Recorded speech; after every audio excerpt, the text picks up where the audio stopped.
नमस्कार दोस्तों। आज 1 अगस्त है ना। महीने का पहला दिन 2022।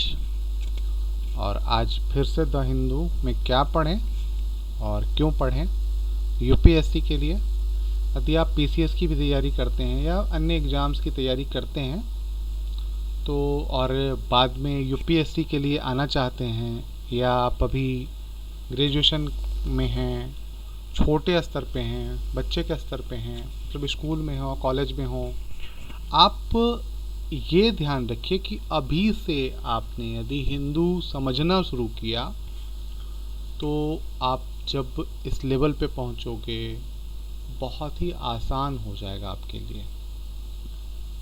बहुत ही टफ नहीं रहेगा, बहुत आसान हो जाएगा। तो आप कोशिश करें कि अभी से समझते रहें, है ना। जो पहली न्यूज़ है आज वो है spectrum bids cross 1.5 lakh crore, 1.5 lakh crore. और ये किसके लिए है आप लोगों को तो पता ही होगा। 5G स्पेक्ट्रम की नीलामी हो रही है और वो 1.5 lakh crore on 6th day of 5G auction के लिए, छठे दिन में इतना पहुंच गया है। ठीक है, तो आपको मैंने इससे पहले भी बता दिया है कि 5G स्पेक्ट्रम की घोषणा की गई है, अक्टूबर में लॉन्च करने की बात की गई है। क्या क्या दिक्कतें आएंगी, कौन सी दिक्कतों का सामना करना पड़ेगा, क्या पूरा इंफ्रास्ट्रक्चर चेंज होगा, 4G और 5G में क्या अंतर है, इसकी तुलना कैसे की जा सकती है, इसकी तुलना ज़रूर कर लें, है ना। स्पीड में अंतर, जनरेशन में एक जनरेशन आगे बढ़ रहा है तो मेन क्या अंतर है, मुख्यतः क्या अंतर है, क्या फ़र्क पड़ेगा। क्या जैसे अभी मान लीजिए कि हम लोग क्या कर रहे हैं, 1.5 GB डेटा यूज कर रहे हैं, 5G 1 GB पर सेकेंड वो कर रहा है, तो क्या हमारे लिए 1.5 GB डेटा इनफ होगा। यदि ये इनफ नहीं होगा मोबाइल के लिए, या जो पर डे हमको 1-1.5 GB या 2 GB मिल रहा है वो इनफ नहीं होगा, तो क्या भारत में 5G सक्सेस कर पाएगा। अब 5G की बात यदि करेंगे तो हम उन लोगों के लिए बात कर रहे हैं जो शहरों में रहते हैं और मोबाइल फ़ोन यूज करते हैं या चीज़ें यूज करते हैं। तो आपने देखा होगा कि लगभग अधिकांश लोग जो हैं 5G यूज करने से बेहतर है कि ब्रॉडबैंड सर्विसेज का प्रयोग करते हैं, जिनमें बहुत अच्छी खासी स्पीड उन्हें मिल ही जाती है। तो क्या वो 5G पे स्विच करेंगे, क्या 4G वाले उस लेवल पे 5G पे स्विच करेंगे जिस लेवल पे इस पे खर्च किया जा रहा है। तो ये कुछ चुनौतियाँ आएंगी, कुछ सवाल हैं। टेक्नोलॉजी के स्तर पे क्या अंतर है इसे जान लीजिएगा। आर्थिक रूप से क्या फ़ायदेमंद होगा। भारत के जो AI है, आर्टिफिशियल इंटेलिजेंस टेक्नोलॉजी है, या उसमें जो हम बदलाव कर रहे हैं, स्मार्ट होम की बात कर रहे हैं, स्मार्ट कार की बात कर रहे हैं, उनमें क्या बदलाव आएंगे, स्मार्ट ऑफिसेस की बात कर रहे हैं, उनमें क्या बदलाव आएंगे। तो इसे आप थोड़ा सा देखने का प्रयास करिएगा। ये बहुत छोटी मतलब न्यूज़ यहाँ पे छोटी है, पर इसके एस्पेक्ट्स बहुत हैं, तो उन चीज़ों को जो मैंने बताया है उन्हें देखने का प्रयास करिएगा। ठीक है, अब है PMLA verdict and halogen of constitutional buffers, है ना। Prevention of money laundering act की बात की गई है पेज नंबर 6 में। तो मैंने कल भी बताया था, तो आप इसे देखें, prevention of money laundering act. अब यहाँ पे ये जो चुनौती है ये इंटरनल सिक्योरिटी को चुनौती दे सकती है, NGO के लिए चुनौतियाँ हो सकती है, सिविल सोसाइटी जो हैं वो प्रभावित हो सकती हैं। क्या सिविल सोसाइटियों को इसके द्वारा बैन करने का प्रयास किया जा रहा है। क्या भारत में सत्तावाद की तरफ झुक रही है सरकार। सत्तावाद का मतलब आप जानने का प्रयास करें, ऑथोरिटेरियनिज्म जिसको कहते हैं। क्या भारत में भी सत्तावाद हावी होता जा रहा है। क्या लोकतंत्र भारत में कमज़ोर होता जा रहा है। इस तरीके की बातें भी आप कर सकते हैं। जैसे अभी रघुराम राजन ने आज कहा है कि भारत जो है वो मेजॉरिटी से नहीं चल सकता, या धर्म के आधार पर से नहीं बांटा जाना चाहिए। आर्थिक रूप से वो अपना पक्ष रख रहे थे, उन्होंने श्रीलंका का उदाहरण दिया। लेकिन सामान्यतः जो भी व्यक्ति बहुत अच्छे से लोकतंत्र को समझता है या चीज़ों को समझता है, तो हमारे पास सुप्रीम कोर्ट है, एक मतलब एक अलग सिस्टम है, ऑटोनॉमस बॉडी ही है। बहुत सारे ऐसे हैं जो राज्य भी अधिकार रखते हैं, ठीक है। तो अथॉरिटेरियनिज्म की बात तो हम नहीं कर सकते। श्रीलंका का उदाहरण देना या बांग्लादेश का उदाहरण देना या नेपाल या पाकिस्तान का उदाहरण देना भारत के तुलना में गलत है। गलत क्यों है? क्योंकि श्रीलंका, नेपाल, बांग्लादेश किसी न किसी एक व्यवसाय पे निर्भर करते हैं। जैसे बांग्लादेश रेडीमेड कपड़ों के निर्यात पे, श्रीलंका पर्यटन पे और फिशिंग पे, नेपाल पर्यटन पे बहुत हद तक। पर भारत में पर्यटन या इस तरीके के मल्टीपल सोर्सेस हैं, जो मल्टीपल सोर्सेस ऑफ इनकम हैं, जो फॉरेन कंट्रीब्यूशन या जो फॉरेक्स रिजर्व है उसे बढ़ाए रखने में सहायक होंगे। तो भारत को लेके इस तरीके की चिंता बहुत ज़्यादा चिंता नहीं करनी चाहिए। ऐसा नहीं कि नहीं करनी चाहिए, हमें सीखना चाहिए, पर इतनी भी नहीं करने की आवश्यकता भी है। सामान्यतः बड़े अर्थशास्त्री हैं तो उन्होंने अपने हिसाब से कहा ठीक है, लेकिन हमें इन चीज़ों का भी ध्यान रखना है। देखिए, आप जब यूपीएससी की तैयारी करते हैं तो आपको समग्रता से बहुत कुछ पढ़ना होता है।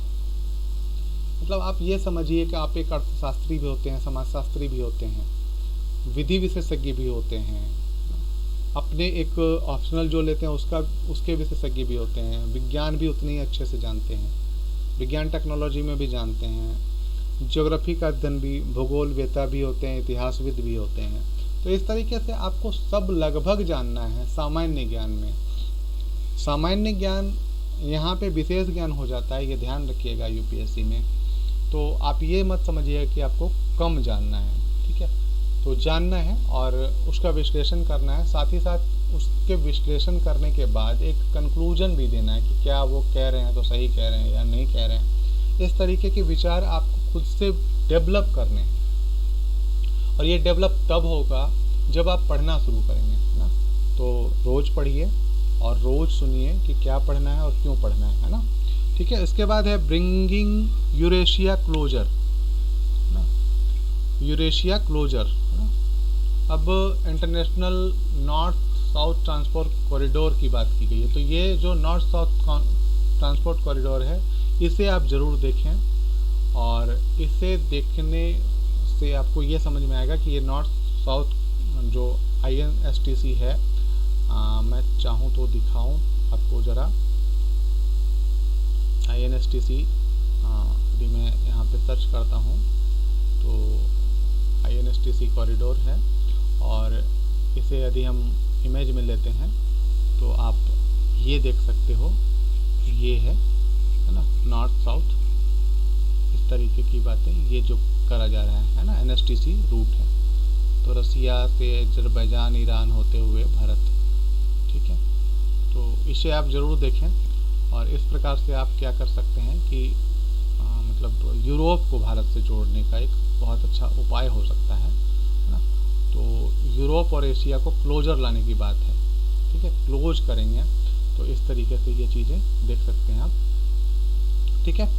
इसके बाद जो है अगला जो है the technology powering hybrid electric vehicles. अभी आपने देखा होगा कि जो अब गाड़ियाँ आ रही हैं वो उनमें अधिकांश गाड़ियाँ हाइब्रिड आ रही हैं। हाइब्रिड का अर्थ होता है संकर, संकर का अर्थ होता है विभिन्न दो नस्लों का संगम जो होता है उसको हाइब्रिड बोलते हैं। हिंदी में आप कहें संकर नस्ल जिसको कहते हैं। तो हाइब्रिड गाड़ियों का अर्थ होता है कि जिसमें दो इंजन ऑप्शन हो, एक पेट्रोल से भी चले और दूसरा बैटरी से चले या इलेक्ट्रिक से चले।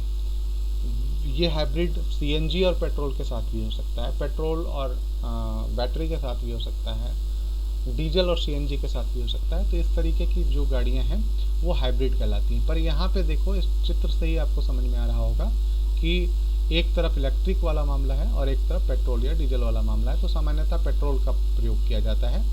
तो ये जो हाइब्रिड गाड़ियाँ आएगी ये काफ़ी इफ़ेक्टिव होंगी। जैसे सबसे पहली गाड़ी जो आई भारत में वो होंडा सिटी ये आई, और इस तरीके से यूज करते हैं। तो इससे क्या होता है कि जो आपका माइलेज निकल के आता है वो काफ़ी ऊपर जाता है, जैसे 46-47 किलोमीटर पर लीटर तक चला जाता है। तो इससे क्या फ़ायदा होगा? एक तो पॉल्यूशन कम करने में मदद मिलेगी, दूसरे जो पावर की बात होती है कि बैटरी में बहुत पावर नहीं मिलता है, इस तरीके की बातें, तो आप जहाँ पे पावर चाहिए या बहुत तेज़ी से जाना है, सफ़र करना है, तो वहाँ पे आप स्विच कर सकते हैं पेट्रोल में। तो इस तरीके की बातें, यदि इस तरीके की गाड़ियाँ आती हैं तो ये बहुत अच्छी बात है और इसी के बारे में डिटेल दिया गया, तो आप इसे पढ़ सकते हैं। इसके बाद है Germany debates nuclear shutdown एमिड gas supply. अब यहाँ पे एक बहुत इम्पॉर्टेंट सवाल अभी है कि अभी तो जो मौसम है वो गर्मी का मौसम, रूस यूक्रेन युद्ध चल रहा है, रूस ने धमकी दी है कि यूरोप के पूरे गैस जो सप्लाई है उसको बंद कर देंगे। अब Germany debates nuclear shutdown एमिड gas supply है ना, तो यहाँ पे क्या मामला चल रहा है कि न्यूक्लियर शटडाउन क्यों करा जाए, है ना, गैस अधिक कट होता है तो दिक्कत हो सकती है। अब आप ये समझो कि इसे दूसरे तरीके से समझो, ये तो यहाँ पे ठीक है जो भी है, इसे इस तरीके से समझो कि यदि ठंड का मौसम हो और रूस ने गैस सप्लाई बंद कर दिया, पूरा यूरोप ठंड में डूबा हुआ हो, यदि गैस सप्लाई बंद कर दिया गया तो लाखों लोग मारे जाएंगे बिना उसके पावर के, क्योंकि उनके यहाँ एक power rising concern over the impact of potential Russian gas cut off fueling a debate in Germany over whether the country should switch off its last 3 nuclear power plant as planned at the year end। जब Germany ने कहा है कि इस साल के अंत तक 3 न्यूक्लियर पावर प्लांट को बंद कर देंगे और यदि रसिया ने भी पावर कट कर दिया या गैस सप्लाई कट कर दिया तब क्या किया जाए, है ना। अब ये चिंता जत गई और ऐसा सिर्फ जर्मनी की बात नहीं हो, पूरे यूरोप की बात है, तो ये एक चिंता का विषय है और इसी पे डिबेट जारी है। तो पूरा विश्व ग्लोबल है और कोई भी देश किसी भी देश के साथ यदि व्यापार नहीं करता या उसके साथ दिक्कतें आती हैं तो प्रभावित होता ही होता है। इसी प्रकार से रसिया यदि गैस सप्लाई बंद करता है तो यूरोप पे बहुत ज़्यादा प्रभाव पड़ेगा और इसका प्रभाव पूरी दुनिया पे क्या पड़ेगा इसके बारे में आपको सोचना है और उसके बारे में 2-3-4 लाइन जो भी लिख पाएंगे उसे लिखना है, ठीक है। तो आज के दिन इतना ही था, धन्यवाद, फिर मिलते हैं कल, है ना। लाइक सब्सक्राइब ज़रूर कर दीजिएगा ताकि और लोग जो भी होंगे आपके दोस्त साथी उनको ज़रूर बताएं, उनको गंभीर होंगे या आप माता पिता अभिभावक हैं यदि आप वो सुन रहे हैं तो आप अपने बच्चों के लिए ज़रूर करें और कृपया कर किसी का विश्लेषण ना पढ़ें या ना सुने, आप खुद विश्लेषण करने की कोशिश करें, करने की क्षमता विकसित करें ताकि आप आंसर खुद कर पाएँ। मैं जानता हूँ कि मैं कर लूँगा, मैं कर दूँगा आपके सामने विश्लेषण, पर वो जो विश्लेषण मैं करूँगा वो कुछ दिन तक याद रहेगा और जो मैंने बताया है क्या और क्यों पढ़ें, यदि आपने इस पे गौर किया है तो ये लाइफ टाइम आपके याद रहेगा और आप किसी भी सवाल का, यूपीएससी हो चाहे कोई भी एग्ज़ाम हो, यदि किसी भी तरीके से कोई भी सवाल पूछा जाता है तो आप ईजिली उसे हैंडल कर सकते हैं। धन्यवाद।